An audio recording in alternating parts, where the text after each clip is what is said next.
We have Landon Jackson. This is his second year in a row. He didn't get enough of you guys. He's coming back for more. So he knows the nuances of this room, and we'll get going. We'll go right here in the front row on your left. Hey, Landon, AP Stedham, AP and Kelly, as we see at syndicated radio. What has to be done for Arkansas to get more W's and from the defensive perspective? Really just finish close games, you know. It starts back in January. Workouts, everything like that. You just got to execute, finish those. It's about all the little details. So really in those tight games, we got to do all we can to prevent them from getting first downs and really just dominate line of scrimmage, play as a unit, and get the job done. Left side, back row. Dan Peck, ESPN 106.7 in Auburn. Welcome back. Thank you.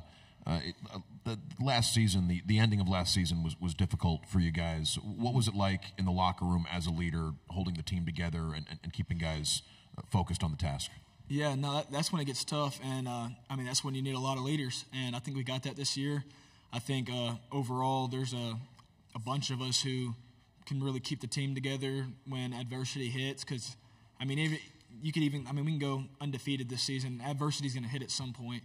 So we just got to stay together and find ways to bring other guys on the team up and, really just battle back that adversity.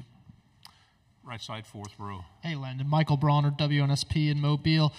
He talked about leadership, and you talked about leadership with Coach Pittman specifically. When a season ends the way it did, how does he go about getting you guys to buy back in new and old players from the last year's team?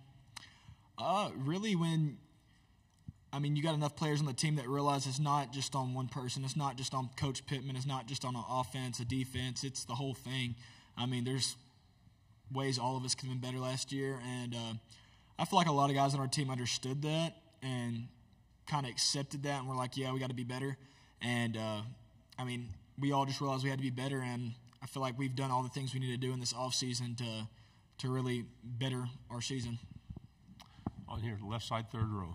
Hey, Landon, Courtney Machani, TSTV Sports out of Austin, Texas. In high school football news, four-star recruit Lance went to the Texas Longhorns. How does it feel for the Texas Longhorns to join the SEC and that you have a brotherly rivalry with your brother? Yeah, no, it's big time. I think Texas is a really great school. They're powerhouse football team every single season. And SEC is the best level of football at the college level.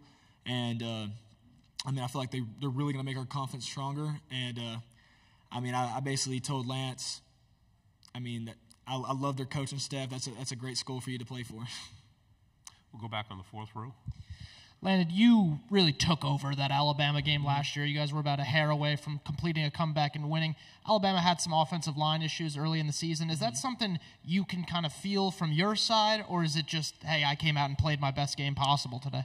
A little bit of both. I just studied film and found a few weaknesses and tried capitalizing on those weaknesses. I feel like overall, they had one of the best units in the country last year.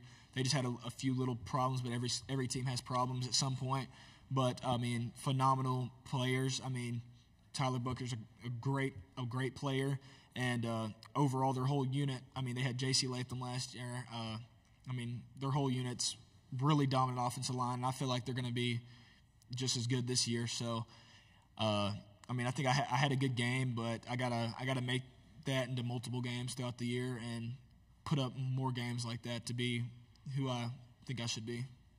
Left side on the aisle. Jacob Morris, Pig Trail Nation. Kind of piggybacking off that question, Landon, all three of you guys here today are from Texas. Obviously, you have the brotherly connection. Just how excited are you for the Arkansas-Texas game to be back on the schedule and to be in Fayetteville this year? I'm very excited.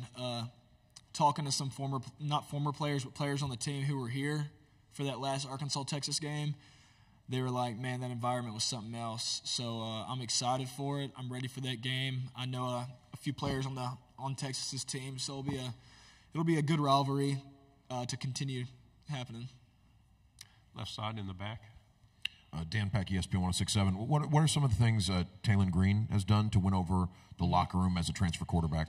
I'm not going to lie. He won the locker room the first week he was here. He came in and just his sense of urgency, he has all the traits to be, a leader for a big-time SEC program.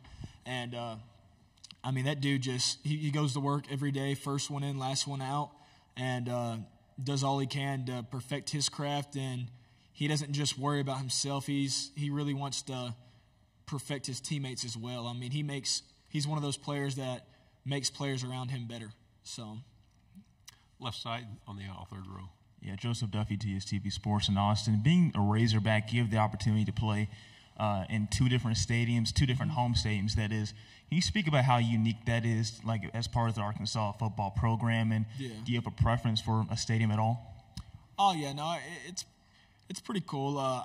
We go down to Little Rock for a game every year, and I think it's great for the state. A lot of families from South Arkansas that, I mean, just don't have the time or the money to drive up to Northwest Arkansas to watch us play are able to go to Little Rock Stadium and watch us, and I mean, really be there to support us. And but yeah, I mean, love our stadium up in Fayetteville. There's nothing like it, and ready to get to it. Stay on the third row. Kind of going off different stadiums, the A&M Arkansas game has always been, or since you've been there, in that neutral site in Dallas. Do you enjoy playing in those kind of venues and having the neutral site? And this is the last year of it, so maybe you won't see it, but in the future they'll get to move back to. Honestly, my preference would be no neutral sites. I'm big on. I really like home games, and I love away games. I either love the crowd hating me or loving me. I don't like the mixed vibe. So I'm big on. I love going somewhere and running out the tunnel and getting booed. It makes you work a little bit harder, but I also love running out the tunnel and just seeing my whole fan base. So I prefer it like that than neutral sites. Front row. Michael Cobble out of Baton Rouge. I know you're a defensive guy, but what are you seeing with Bobby in the offense and Taylor? I mean, does it look a lot different?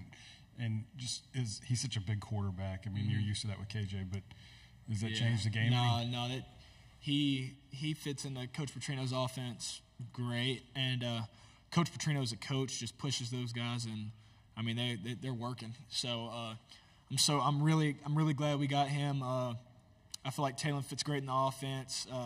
He's the type of quarterback that I feel like every team Coach Petrino's had that's been very successful, he's had a quarterback that plays the way Taylor plays, and I think that's one thing I'm really excited to see this season. Final question in the back. Hey, Cam Durr, WFF 48 in Huntsville. You guys are heading to Auburn this season, played at Alabama last year. As far as environment goes, which stadium or fan base is harder to play in front of? It's a tough question.